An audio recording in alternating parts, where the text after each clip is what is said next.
Nah, saya tidak mau datang dengan spirit sok tahu, sok paling pinter, sok paling ngerti gitu ya. Saya kalau bahasa kasarnya saya mau bantai yang begituan ya, karena itu memang roh berbahaya. Jadi perlu dihancurkan karena bisa jadi berhala, bisa jadi penghalang pergerakan, bisa jadi sumbat buat generasi berikutnya ya. Nah, saya ingin share buat Bapak Ibu semua ya hal yang sebetulnya kita mungkin sering dengar ayat ini ya. Satu kali dalam Roma pasal 8 ayat 37, coba kita lihat sebentar ya. Roma 8 ayat 37 ini ayat familiar buat kita ya. Roma 8 ayat yang ke-37. Nah ini dia. Bahwa Paulus dengan lantang berkata, we are more than a conquerors. Ya, nggak dipakai kata we are more than a champion, tapi pakai kata conqueror. Saya suka kata itu. Sebab ternyata ini istilah penaklukan dalam sebuah pertempuran ternyata ya. Bahwa dia berkata dalam Roma 8, tetapi dalam berapa Bapak Ibu? Semuanya. Katakan semuanya. Nggak hanya waktu kebaktian. Ya, dalam semuanya, dalam apa saja, keluarga lah, bermasyarakat, berbisnis, apa saja. Dalam semuanya, kita itu lebih daripada orang-orang yang menang oleh Dia yang telah menakluk, yang telah mengasihi kita. Ya, yang percaya katakan amin. Nah, kata more than a conquerors di sini, kata lebih dari penakluk, lebih dari pemenang di sini, ini menggunakan bahasa Yunaninya dipakai kata hupernaku. Ya. Nah, kenapa penting mengetahui kata ini? Sebab kata hupernaku itu ternyata itu adalah soal mentalitas pemenang. Ya, mentalitas. Jadi ini mentalitas pemenang. Sebab saya kalau lihat orang misalnya menang karena tonjok-tonjokan tangan, fisik, itu kampungan menurut saya. Ya, menang kalau pakai pistol ya itu biasalah. Menang kalau pakai backing pejabat tertentu, itu biasa. Tapi ini adalah soal mentalitas, the mentality kingdom, ini kingdom mentality ya, bahwa ini mentalitas kerajaan. Jadi kata lebih dari pemenang di sini sekali lagi ini bicara mentalitas batin, mentalitas jiwa. Sebab gini, kalau di tengah-tengah orang tercerai-berai, orang itu tetap bersatu, nah itu mentalitas. Ya. Kalau orang misalnya sukses karena maaflah ngambil dari orang lain, merampoklah atau korupsi, itu biasa itu. Ya, tapi kalau ada orang yang on the rule, kemudian terus setia dalam kehidupan, ya di tengah orang nggak menghargai persahabatan, di tengah orang gampang cerai-berai, tapi dia tetap setia, tetap konsisten, nah itu mentalitas. Di tengah orang yang kemudian gampang sekali halalkan segala cara, tapi orang itu tetap setia pada prinsip-prinsip kehidupan, nah itu mentalitas. Jadi kata lebih dari pemenang di sini, hupernaku itu adalah mentalitas. Sekali lagi bukan tonjok-tonjokan fisik, bukan pakai senjata, bukan pakai apalah backing-backing, bukan. Tapi ini mentalitas. Kenapa saya harus katakan itu buat Bapak Ibu semua? Sebab gini, kalau kita membaca background jemaat Roma, itu tidak gampang, not that easy, betul. Ya. Roma waktu itu adalah jemaat yang ada dalam komunitas. Karena kekristenan waktu itu belum seperti sekarang, organisasi lah, sinode. Nah sebetulnya identitas kita bukan sinode, identitas kita bukan denominasi. Ya, saya khawatir kata denominasi lama-lama bisa jadi demonisasi. Ya bisa dong, ya kata, nggak, denominasi kalau nggak hati-hati bisa jadi demonisasi dong. Orang bangga dengan sinode, bangga dengan itu. Sinode itu hanya, kalau saya katakan ya itu urusan ke pemerintah saja. Sebab begini, undang-undang mungkin bisa marginalisasikan sinode, tapi undang-undang tidak bisa bunuh kerajaan Allah. Oh, ya dong, undang-undang bisa marginalisasikan sinode dong. Organisasi kekristenan bisa dipojokkan, dipinggirkan lewat undang-undang. Tapi kerajaan Allah tidak bisa dibunuh oleh siapapun. Ya dong, siapa yang bisa membunuh kerajaan Allah? Nuklir tidak bisa. Pemerintah mana yang bisa kalahkan kerajaan Allah? Nggak ada. Kerajaan Allah lebih tinggi dari pemerintah. Amin. Kerajaan Allah lebih tinggi dari semua kekuatan manapun di dunia kan? Enggak ada yang bisa kalahkan itu. Nah kembali lagi, waktu itu orang-orang Kristen di Roma dalam kondisi dianiaya, komunitas-komunitas Kristen dianiaya. Bayangin, kalau mereka ditanya, kamu punya kaisar siapa? Kurios. Itu kata penguasa tunggal. Kata Tuhan kan berasal dari dua kata sebetulnya, kurios dan despotes. Despotes itu pribadi yang berdaulat, itu yang ditulis di dalam kitab Petrus. Tapi kata kurios itu adalah kata penguasa tunggal. Jadi kalau ditanya ini, kamu kaisarnya siapa? Kalau nggak menjawab kaisar Roma, mereka dipenggal kepalanya loh, bayangin. Jadi Sekarang kita sudah latakan, siapa Tuhanmu? Yesus kan. Tapi ternyata hidupnya tidak seperti Yesus. Makanya saya suka guyon begini, orang ateis itu sebetulnya orang beriman. Beriman bahwa Tuhan tidak ada, makanya mereka hidup seolah-olah Tuhan tidak ada. Yang aneh orang Kristen, beriman Tuhan ada, tapi hidup seolah-olah Tuhan tidak ada. Kurang tersinggung, saya ulangi lagi. Loh, coba analoginya kan betul. Orang ateis itu orang beriman loh. Beriman bahwa Tuhan tidak ada. Kan beriman, clear kan? Beriman bahwa Tuhan tidak ada, makanya hidup seolah-olah Tuhan tidak ada. Tapi yang aneh kan orang percaya, beriman Tuhan ada, tapi cara keputusan bisnis, tidak pernah doa ke Tuhan. Cara melakukan apapun, tidak pernah tanya ke Tuhan. Jadi melakukan kehidupan seolah-olah Tuhan tidak ada. Menurut saya lebih parah yang kedua daripada yang pertama kan? Nah, kembali lagi kepada apa yang coba saya ingin sodorkan. Jadi kalau mereka dianiaya, Bapak Ibu tahu, salah satu bentuk aniayanya adalah mereka digiring ke gua-gua singa. Coba bayangkan. Itu mereka dikasih makan tuh singa yang lapar. Ya, wow, itu bukan hal. Tapi waktu mereka digiring ke gua singa, wajah mereka tidak cemberut, mereka berseri-seri. Coba, makanya banyak singa yang bertobat waktu itu. Loh, saudara tahu kalau Roma sekarang jadi pusat kekristenan, sekarang ini pendirinya siapa? Bukan Paulus. Pendirinya bukan Petrus, orang-orang biasa yang tidak terkenal. Ya, ada dua orang yang ada di situ, Alexander dan Rufus. Siapa mereka? Anaknya Simon dari Kirene. Saudara bisa baca di Markus pasal 14 sampai pasal yang ke-16. Jadi orang-orang biasa yang mendirikan. Itu tentara-tentara Romawi, bertobatnya bukan karena ada acara KKR dengan ada selebriti rohani di panggung. Saya makanya takut jadi pendeta kalau punya roh selebriti. Ya, saya paling takut itu. Ya, saya paling nggak mau. Makanya saya kalau diminta KKR, ya kadang-kala saya nggak mau kalau diminta foto. Nah, orang cari foto saya dari mana begitu, ya dapatnya yang zaman saya belum ganteng. Nggak, ya saya nggak tahu dapat dari mana itu yang di spanduk-spanduk. Saya menghindari yang begituan. Saya nggak usah tulis lah. Kalau perlu nama saya kecil saja nggak perlu. Ya, sebab buat saya kalau yang lain ya saya nggak tahu. Saya menghindari yang begituan itu. Sebab ya nggak usah. Maksudnya nama wajah saya nongol di spanduk-spanduk kan saya nggak mau. Ya, buat saya kan boleh lah. Saya punya keputusan begitu ya. Karena begini orang-orang Roma bertobat gara-gara lihat cara hidup orang Kristen. Coba. Mereka tuh sampai banting pedang, pukulkan dirinya ke tembok, sampai ngomong begini dengan bahasa anak muda, gila mereka ini. Pasti jalan yang mereka ikuti jalan yang benar. Coba. Jadi pertobatan terjadi di jalan-jalan, bukan di panggung agama. Dalam hidup sehari-hari, bayangkan. Karena memang Kristen itu disebut jalan. Katakan jalan, Bapak Ibu. Jalan itu kehidupan, gaya hidup sehari-hari. Makanya yang paling bahaya kalau prinsip Kristen dikurung hanya di 4 dinding tembok dan tidak dilakukan, itu pelecehan firman. Saya ulang lagi, kalau prinsip firmannya dikurung di 4 dinding tembok dalam acara namanya kebaktian, tapi tidak dipraktekkan, tidak dilepaskan dalam hidup sehari-hari, itu pelecehan firman itu, saya tidak mau itu. Ya, lepaskan dalam hidup sehari-hari. Orang, nah saya itu kalau khotbah begini terbatas Bapak Ibu, ya dong. Saya terbatas loh, khotbah itu efeknya dangkal, apalagi yang mendengar tidak melakukan. Kan maafkan saya, sekarang orang suka mendengar tapi nggak mau melakukan. Oh iya dong, saya punya efek dangkal loh, tapi orang tidak bisa. Nah, waktu saya khotbah begini, orang bisa tutup telinga kan, boleh dong. Saudara waktu dengar khotbah begini tutup telinga juga nggak apa-apa. Ya, tapi orang tidak bisa tutup mata kalau lihat hidup saya benar, berani tutup mata nabrak. Dan kalau nabrak kita doakan karena sakit, kan lebih gampang bertobat. Halo? Kok kurang yakin kayaknya? Teman, enggak usah cerita lah. Teman saya ditelepon secara singkat oleh kelompok yang ngomong begini. Boleh enggak KTP kita enggak Kristen, tapi kita percaya Yesus?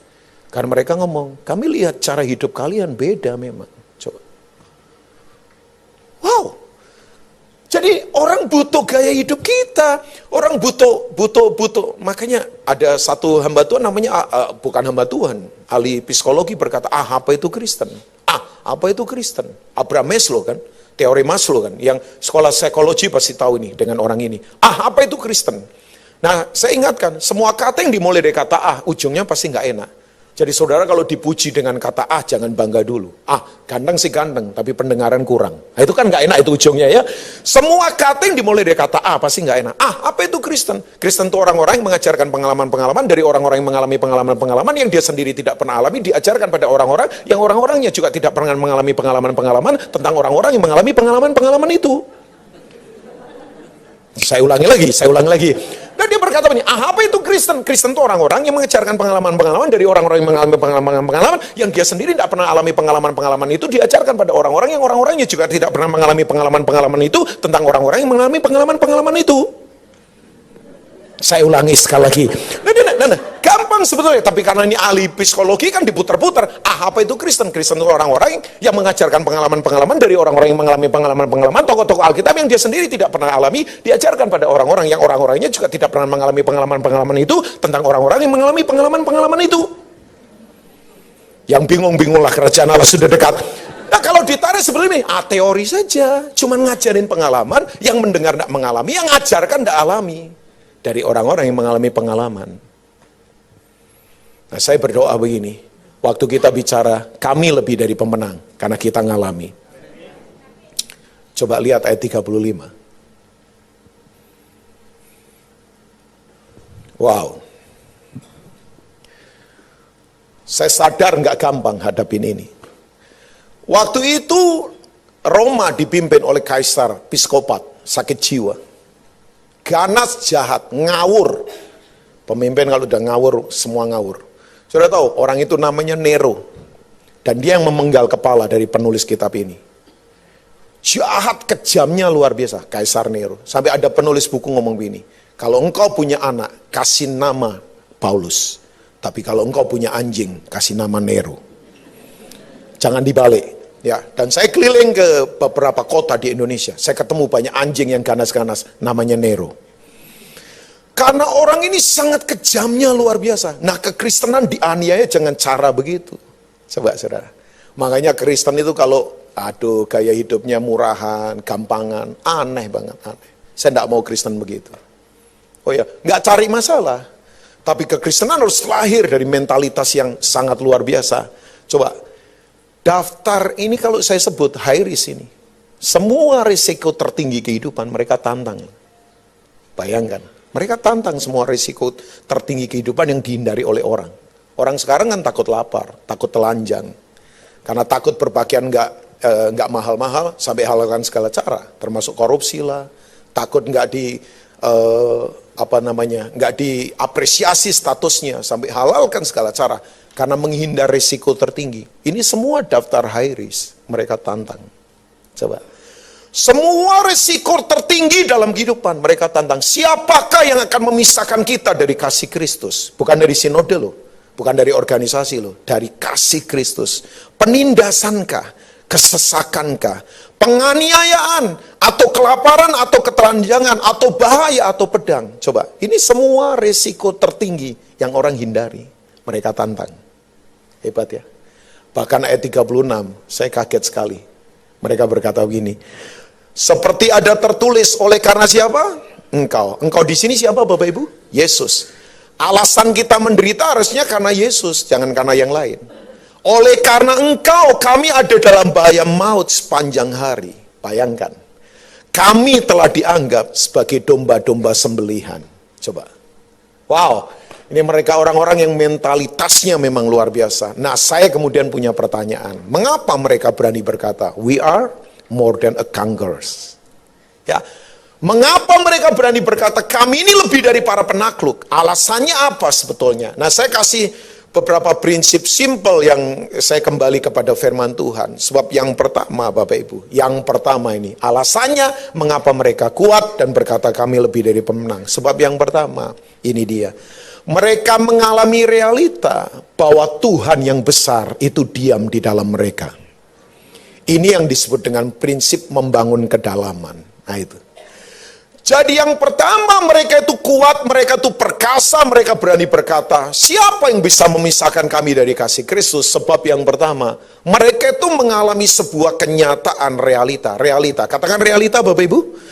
Bukan isapan jempol loh, kenyataan bahwa mereka tahu siapa yang diam di dalam mereka. Oke, saya ingin membawa kita kembali begini. Kekristenan memang harus kembali membangun kedalaman, jangan membangun sisi luar. Capek. Sebab orang kalau mainannya cuman kesan, itu nggak akan kuat. Ya, sisi dalamnya yang harus kita bangun kuat, realita yang di dalam. Saya yakin yang tahu musik Amerika tahun 90-an Itu ada seorang legend yang luar biasa waktu itu, tahun 90-an kira-kira. Namanya Stevie Wonder. Ya tahu lah ya, itu tahu, saya yakin. Nah, sebab dia kan anak Tuhan, ya kan? Iya dong, salah satu lagunya kan keren kan? I just call to say I love you, ya kan? Sambil geleng-geleng kan, kacamata hitam, because he's blind, ya. Loh, kalau saya nyanyi lagu begitu sama istri saya itu rohani loh. Ya dong, I just call to say I love you.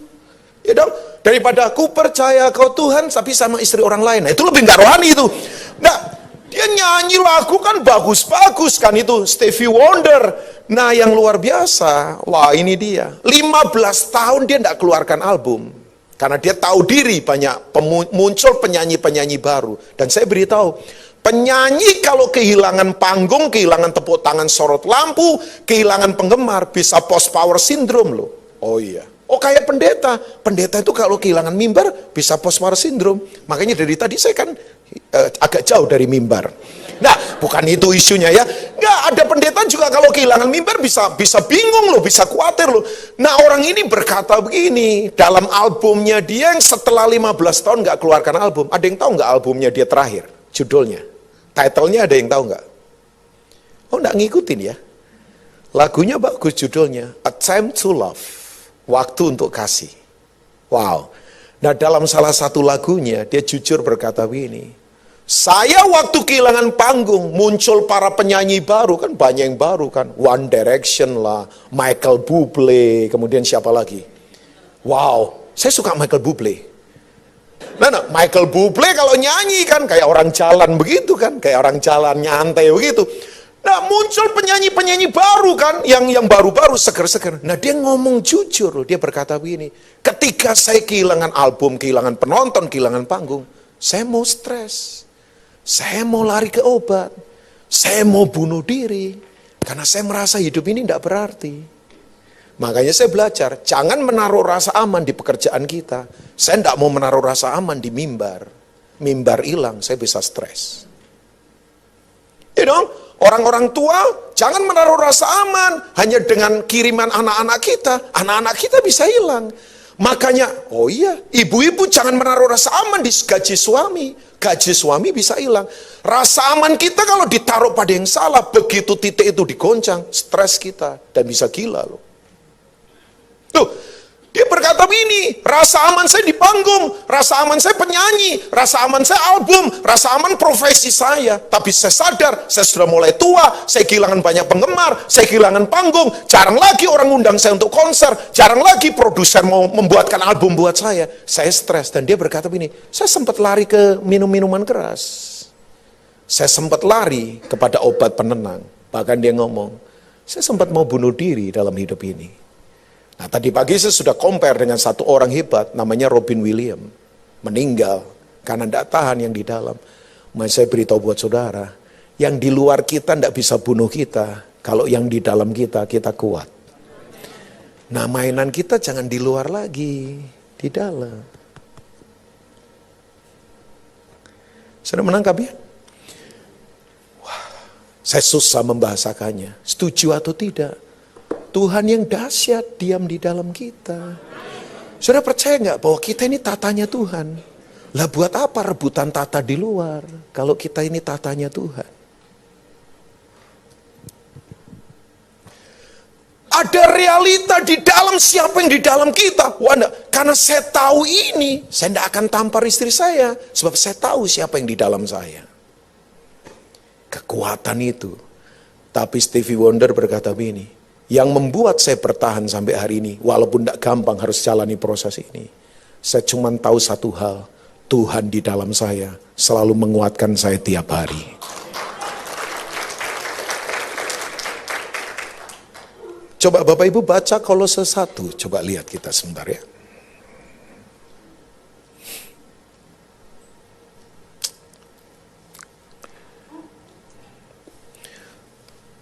Saya tidak mau terikat roh agama, sebab roh agama mainan roh ya, saya ngomong spirit ya. Sekali lagi roh loh, roh agama itu cuma main performance, main penampilan, ya kan, main kesan, ya udah hindari seperti itu ya. Sebab begini, kalau yang di dalam kuat sekali lagi, Yang di luar tidak bisa kalahkan kita. Makanya kalau orang dalamnya kuat berbeda loh. Ya. Nah, Kolose pasal 1 ayat 27 kalau nggak salah. Atau mulai dari ayat 26. Coba kita lihat sebentar ke sana.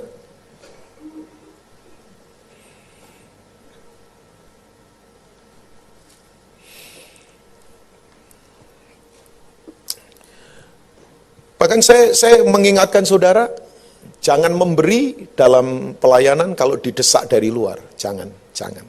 Ya, saya dorong para pelayan di sini full timer, jangan melayani kalau kita terdesak kebutuhan. Jangan. Saya belajar banget. Semua yang tidak lahir dari dalam itu tidak murni, percayalah. Ya, saya tidak mau memberi karena terdesak dari luar. Saya tidak mau melayani karena terpaksa dari luar. Saya nggak mau. Ya, semua kalau lahir dari dalam memang berbeda. Dan orang kalau dalam lain, kedalaman itu memang beda loh. Makanya Mazmur pasal 92, kalau nggak salah, saudara nanti buka di rumah saya, kita baca Kolose nanti ya. Mazmur 92 berkata, orang benar itu akan bertunas seperti pohon korma. Bayangin, kok kenapa pohon korma yang digambarkan tunas kedalaman? Sebab saya baru tahu, korma itu kan rasanya manis. Saya pernah dikirimin teman, dia pulang dari Iran, karena itu bisnis karpet. Jadi ada teman bisnis karpet. Ya, itu karpetnya bisa mahal itu, ratusan ribu US dollar karena dia jual ke sultan-sultan. Ya, dan laku. Dia satu kali pulang dari Iran, aneh itu, pengusaha Kristen pernah ke Iran, itu kira-kira 15 tahun yang lalu. Dia bawain saya korma. Aduh, memang itu korma lain banget. Dia ngomong, "Pak, ini super kualitasnya." Betul, begitu saya gigit, enak banget. Dan karena pendeta yang gigit, surga terbuka loh. Nggak enak banget kormanya kan. Saya makan korma, dan waktu saya lihat bijinya, saya baru tahu korma itu, Bapak Ibu tahu nggak? Hidupnya di padang gurun. Bapak Ibu tahu padang gurun. Kalau lagi terik panas kemarau, bisa 60 derajat Celcius yang di luar. Itu kelenjar ludah, keringat bisa pecah mendadak. Kalau lagi musim dingin, bisa minus 10 derajat. Badai pasirnya luar biasa, banyak binatang yang mengerikan di sana. Saya beberapa kali ke padang gurun. Saudara bisa rasakan padang gurun. Itu tantangannya tidak gampang. Nah, saya baru tahu petaninya pohon korma itu, saudara tahu cara menanamnya pohon korma? Tidak main-main. Tanah diambil 2 meter ke dalam, 2 meter ke dalam. Setelah itu biji ditaruh, nggak langsung ditutup pasir kan? Ditutup 4 elemen. Batu, tanah, kerikil, pasir. Batu, tanah, kerikil, pasir. Batu, tanah, kerikil, pasir. Makanya kekristenan harus dimulai dari situ. Kedalaman yang kuat itu. Diajar yang kuat. Pemuritan harus kuat. Teaching harus kuat. Kedalaman harus kuat. Nggak gampang rontok dalam kehidupan. Oh, mungkin goyang kalau ada angin badai. Tapi kedalamannya luar biasa. Nah, karena dia ditanam begitu. Bukan petaninya jahat, Bapak Ibu. Yang dia lakukan, dia nggak langsung bisa bertunas ke atas. Kan banyak orang suka mau nonjol ke atas. Nggak bisa. Dia berakar dulu ke bawah. Akarnya bisa berapa meter? Bisa bermeter-meter. Sampai dia menemukan sumber mata air. Setelah itu dia baru bertunas ke atas. Dia akan jadi, korma kan jenis pohon palem, tapi yang berbeda. Kuat dia. Nah, yang luar biasa begini, itu pohon bisa puluhan tahun. Petani korma pernah ngomong ke saya, bisa lebih dari 50 tahun dia hidup. Dan yang luar biasa begini, dari atas sampai bawah semuanya berfungsi. Ya kan? Batangnya bisa jadi pondok-pondok untuk para musafir, daunnya bisa jadi penutup, bawahnya itu sekarang bisa jadi seperti handicraft begitu. Kemudian apalagi buahnya jelas manis. Tapi yang saya belajar ini, kedalaman akarnya bermeter-meter. Bahkan seringkali di sekitar pohon korma diketemukan sumber mata air namanya oasis. Dan itu berguna buat para musafir. Bayangkan tinggal di daerah panas dengan pertempuran cuaca yang hebat, buahnya manis. Karena akarnya dalam. Mazmur 92 berkata, orang benar akan bertunas seperti pohon korma. Makanya saya dorong saudara, yuk bangun kedalaman yang kuat. Jangan main kesan lagi. Saya tidak mau kekristenan saya ada apanya. Saya mau apa adanya saja. Apa adanya, tapi membangun dalam yang kuat. Sudah, semua boleh bergoncang di sekitar kita. Kalau yang di dalam kuat, gak bisa kalahkan kita. Semua lihat ke saya. Jauh capek normal, tapi belum jauh sudah capek, itu tidak normal. Saya jalan jauh capek normal, tapi saya jalan belum jauh sudah capek, itu dying inside, sekarat di dalam. Loh, saya kalau jalan dari sini ke Plaza Senayan, capek dong Pak, jalan kaki loh, tapi sehat buat jantung saya. Tapi kalau saya jalan dari sini, Misalnya ke depan counter sana, ada meja apa di luar sana pengurus, saya sudah capek, berarti sekarat di dalam saya. Nah banyak orang belum jauh sekarang sudah capek, umur belum jauh, sudah capek.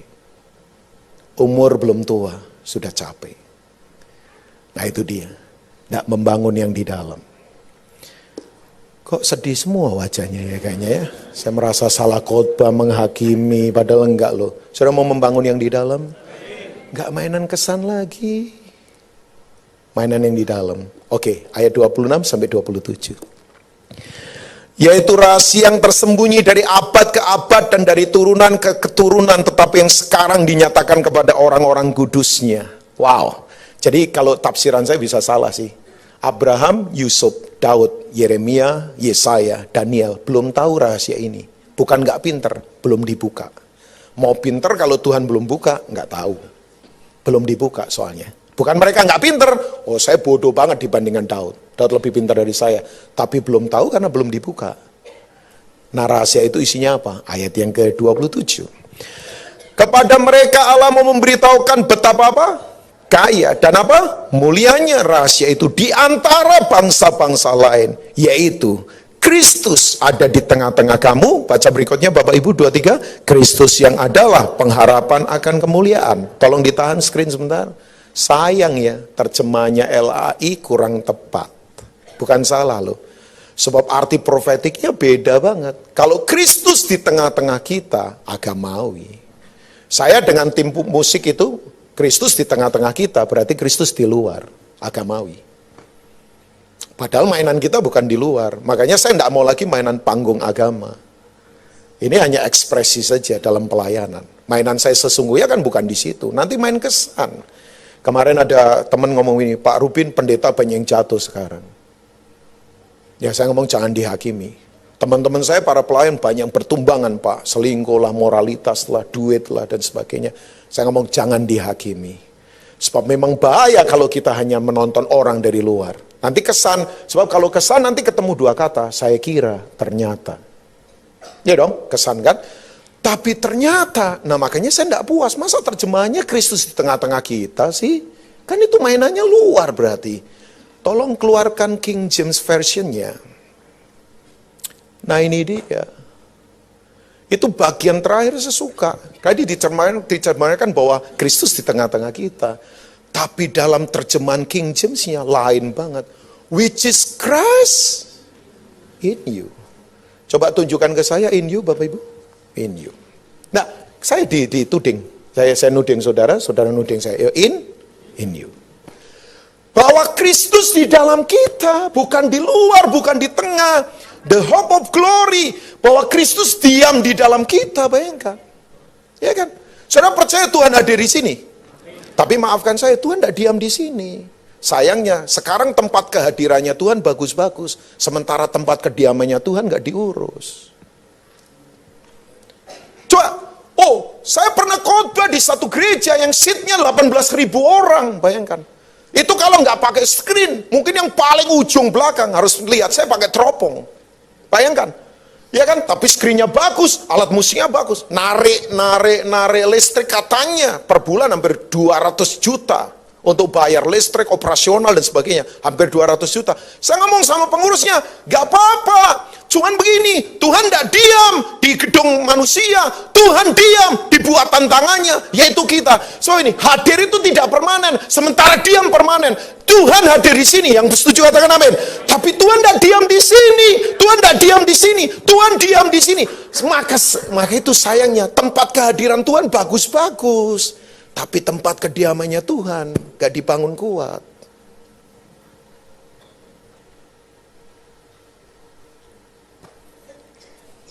Tuhan diam di dalam kita.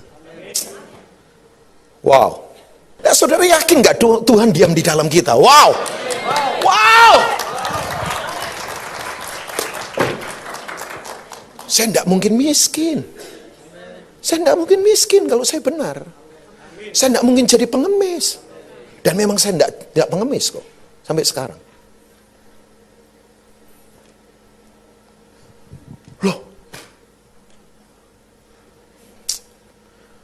Saya tidak perlu dikawal-kawal.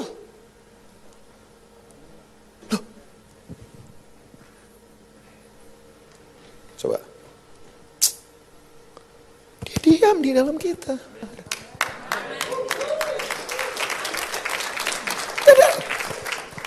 Wow. Pencipta langit dan bumi diam. Loh, apa yang kita takutkan? Di mana saja, kapan saja. Wow.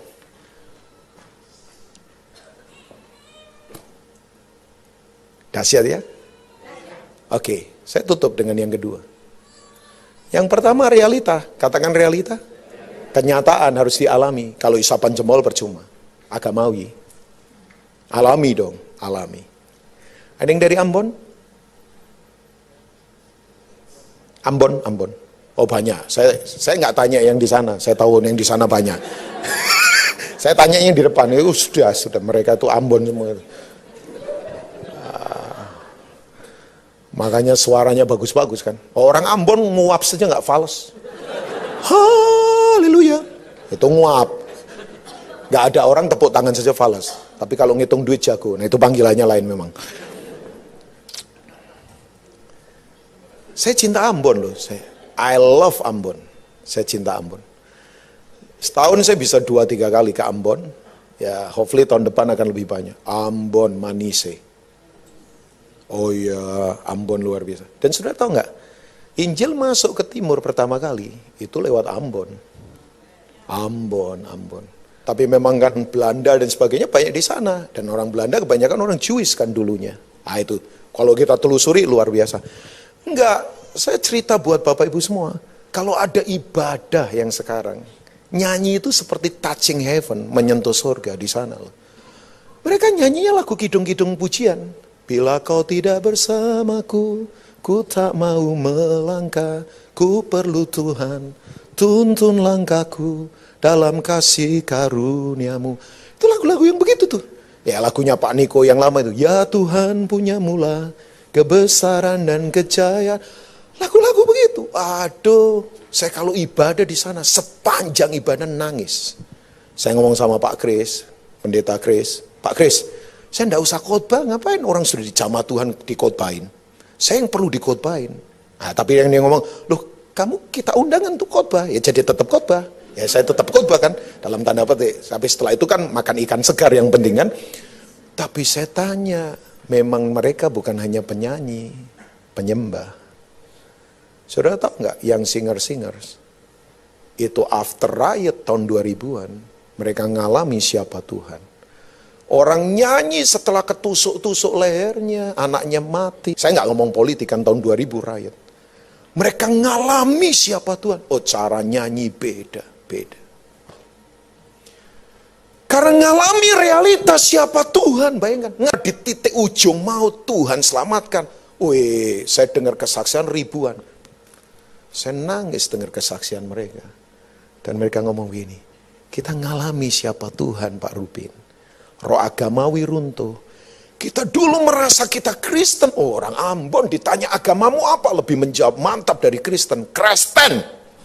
Oh, Kristen itu kakak kelasnya Kristen. Kristen, coba bayangkan. Itu mereka Kristen semua, itu nenek moyangnya itu kakak rohani kita semua, coba. Kristen. Tapi mereka ngomong ini, kami sombong secara agama. Kami merasa paling top. Kami merasa paling tahu pengajaran. Kami merasa benar. Tapi mainannya di luar. Tapi begitu ngalami siapa Tuhan. Pintu sudah dikunci, tinggal dibunuh. Tiba-tiba ada orang bukakan kunci. Mereka lepas dan siapa yang kasih kunci? Nggak tahu sampai sekarang. Lain. Alami realita Tuhan di dalam kita. Nah saya tutup dengan yang kedua. Yang pertama, kita harus alami realita. Bahwa ada the reality inside. Ada kenyataan yang di dalam kita. Tapi yang kedua saya tutup dengan ini. Saudara, kenapa mereka berkata, we are more than a conquerors? Karena yang kedua, knowing our position. Mengetahui posisi kita siapa. Wow. Saudara, saya beritahu, saya nggak tahu saudara senang dengar ini atau tidak. Tapi saya berharap saudara senang. Saudara punya posisi tahu. Saudara ini orang-orang terbaik di surga sebab yang punya surga sudah tebus kita dengan nyawanya. Saya ulangi. Kita ini orang-orang terbaik di sorga, karena yang punya sorga sudah tebus kita dengan nyawanya. Bayangkan. Paling jeleknya malaikat, itu suaranya melebihi Michael Bublé loh. Paling jelek malaikat, suaranya melebihi Celine Dion. Tapi tahu saudara, saya nangis. Semua mata melihat ke saya. Malaikat jatuh jadi setan.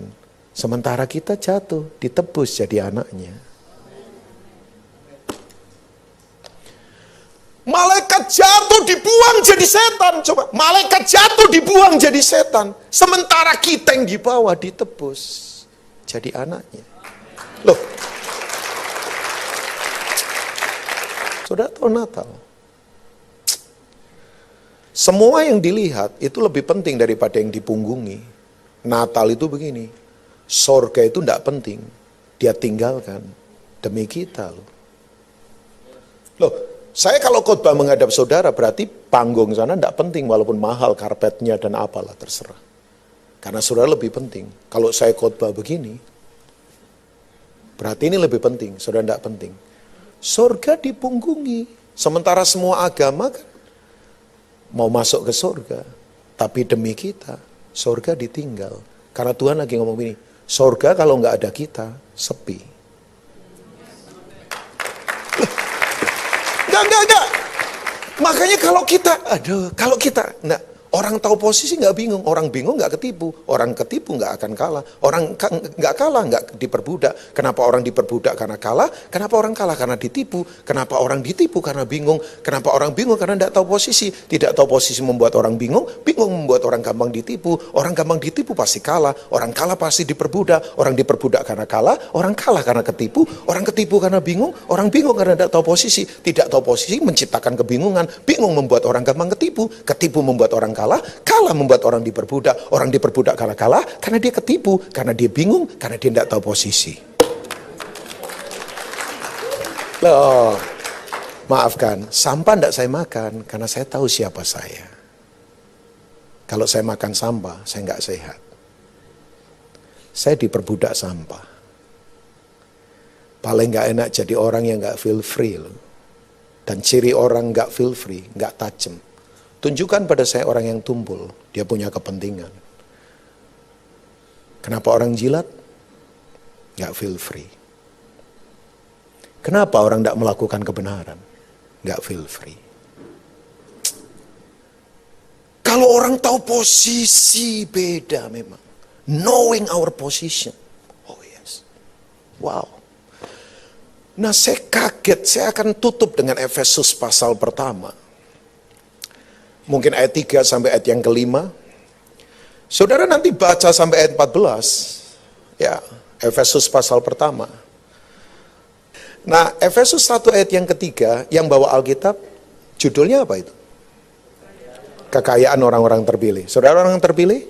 Nah, ini kekayaan buat saudara. Ya, tapi saya ingatkan, orang pilihan adalah orang yang responnya benar terhadap panggilan. Semua dipanggil. Tapi kalau tidak punya respon yang benar terhadap panggilan, belum tentu orang pilihan. Event dia ada di gedung gereja loh, belum tentu. Sebab orang pilihan adalah orang yang responnya benar terhadap panggilan. Semua dipanggil, tapi sedikit yang dipilih. Karena itu tergantung respon kita terhadap panggilan. Iya dong, tidak jaminan loh di gedung gereja. Ya kan? Tapi saya berharap sih saudara semua berharap adalah orang-orang pilihan. Nah yang aneh dari ayat ketiga sampai ayat 14, itu kata ini diulang-ulang. Dalam Kristus, dalam Bapa, dalam kasih, dalam Dia, dalam Tuhan, dalam itu. Selalu kata kuncinya dalam Dia, dalam Kristus, dalam Tuhan. Kata dalam Tuhan, kalau yang tahu pelajaran teologi tahu, bahasa aslinya ditulis kata apa? Dalam Tuhan. Bahasa aslinya, yuk ada yang tahu? Dalam Tuhan itu, in God, itu bahasa aslinya ditulis kata apa? Oh enggak tahu? Entheos. Entheos itu dalam Tuhan. Nah dari kata itulah muncul bahasa Inggris bagus. Enthusiasm. Jadi antusiasme itu, semangat itu hanya ada dalam Tuhan. Nah itu kedalaman. Makanya kalau orang di dalamnya Tuhan, semangat. Tidak perlu digerak-gerakan dari luar. Jangan paksa orang dari luar. Capek, percayalah. Capek. Ada banyak gereja kasih aturan mendesak-desak orang dari luar. Capek. Loh, dulu itu banyak gereja pelajaran begini. Pacaran tidak boleh gandengan. Oh gandengan disambar petir dari surga. Ngeri loh, Backstreet. Yang hamil di belakang banyak. Orang capek ditekan dari luar. Capek. Makanya bangsa kita saya berharap berubah ke depan ini. Gak model tekan-tekan lagi, tapi keteladanan dari dalam. Loh, saudara setuju atau tidak? Atmosfer bangsa kita berubah sekarang. Yang gak sederhana-sederhana malu loh sekarang. Semua simplicity. Semua orang mau bukti sekarang, gak teori lagi. Dari dalam keluar, inside out. Maka Yesus berkata, yang najis bukan dari luar ke dalam. Dari dalam keluar. Nah, kekayaan ini buat kita. Yang pertama ini saya suka sekali. Kata kuncinya dalam Tuhan. Terpujilah Allah dan Bapa Tuhan kita Yesus Kristus yang dalam siapa? Kristus telah mengaruniakan kepada kita segala berkat rohani di dalam surga. Kenapa kok berkat rohani? Ya, saya secara cepat. Kenapa berkat rohani? Karena begini, pertempuran rohani itu lebih nyata daripada pertempuran fisik. Loh, ada sekolah Bapak Ibu, security-nya kuat di luar, tapi ulatnya di dalam. Mati enggak? Loh, misalnya ini, saudara punya rumah diserbu massa, panggil keamanan. Ya dong, calling lah, sebagai anak bangsa kan kita punya hak dilindungi oleh tentara atau polisi, anak bangsa. Kalau kurang ya itulah, ya kasih anjing 20 yang cenderung rabies. Jadi begitu digigit langsung gila kan. Nah, maksudnya ini, fisikal gampang dong. Ya dong, kita kalau diserang fisik gampang. Tapi kalau diserang yang tidak kelihatan. Saya punya teman saya punya temannya teman saya punya anak. Ya anaknya temannya teman saya. Nah, saudara pikir sudah ngasih duit, sudah ngasih fasilitas sekolah internasional, selesai? Enggak, kena petty attack. Serangan stres, gara-gara datang ke orang mati, ketakutan. Sekarang jadi stres, nangis ketawa sendiri. Saya ngomong, kasih tahu bapaknya, banyak berdoa. Kamu mau lindungi pakai fisik? Gak bisa. Peperangan rohani itu nyata. Berkat kita. Dan saudara tahu, Paulus sedang nyindir orang Efesus. Saya beberapa kali atas anugerah Tuhan ke Efesus. Atas anugerah Tuhan. Saudara tahu, zaman 2000 tahun yang lalu, itu aspalnya Efesus. Bukan pakai aspal sauk, pakai apa? Marmer mozaik jalannya. Marmer.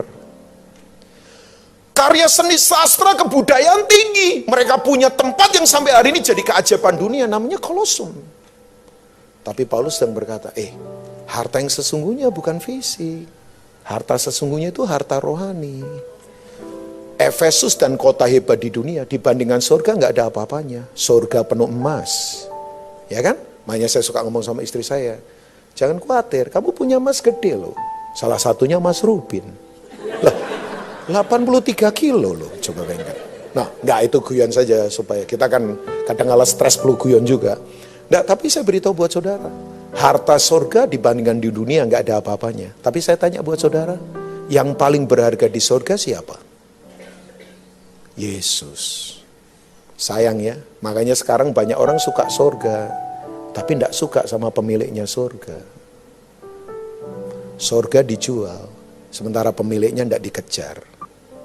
Sebab mengikut jalan pemiliknya surga ada 3 kan, servanthood, kehambaan, living sacrifice, pengorbanan hidup, dan suffering, penderitaan daging. Kita suka atmosfer berkat fasilitas surga, tapi banyak orang tidak suka pemiliknya.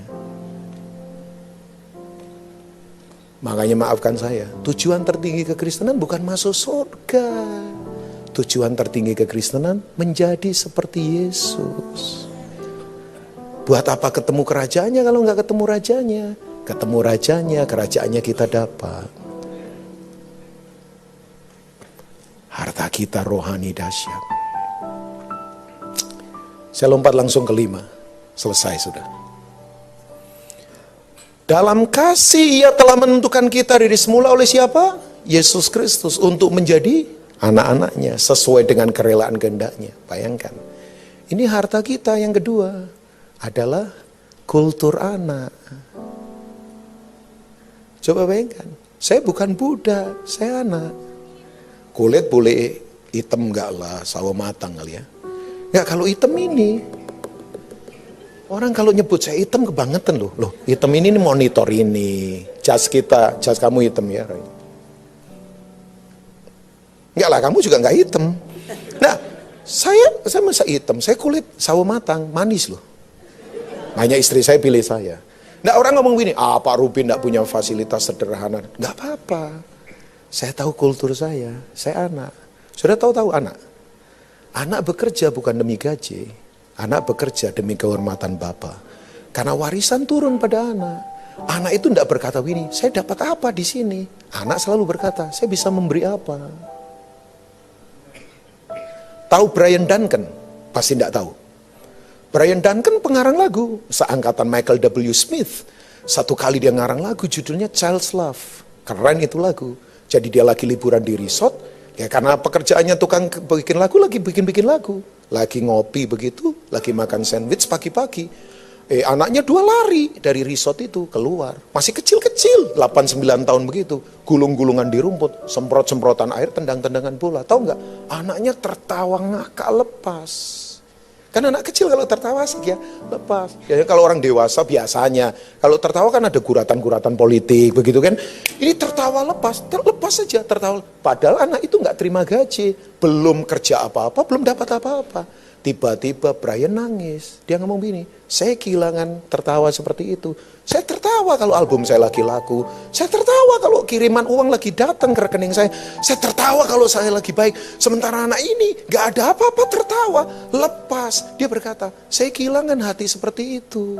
Anak saya tidak pernah ketok kamar saya dan tanya begini, Pap, bulan depan bisa bayar sekolah enggak? Besok kita bisa makan enggak? Kalau ada anak seperti itu perlu disuntik itu. Enggak. Dia berkata begini, anak-anak saya tidak tahu pertempuran saya, tapi mereka tahu, mereka punya papa yang bisa cover. Nah, kita kehilangan hati anak. Anak menyembah bukan lagi pada acara agama, anak menyembah pada kesadaran siapa dirinya. Saudara anak, yang Bapa punya pasti anak punya. Tuhan memberkati. We are more than a conquerors. God bless you all. Kita panggil berdiri bersama.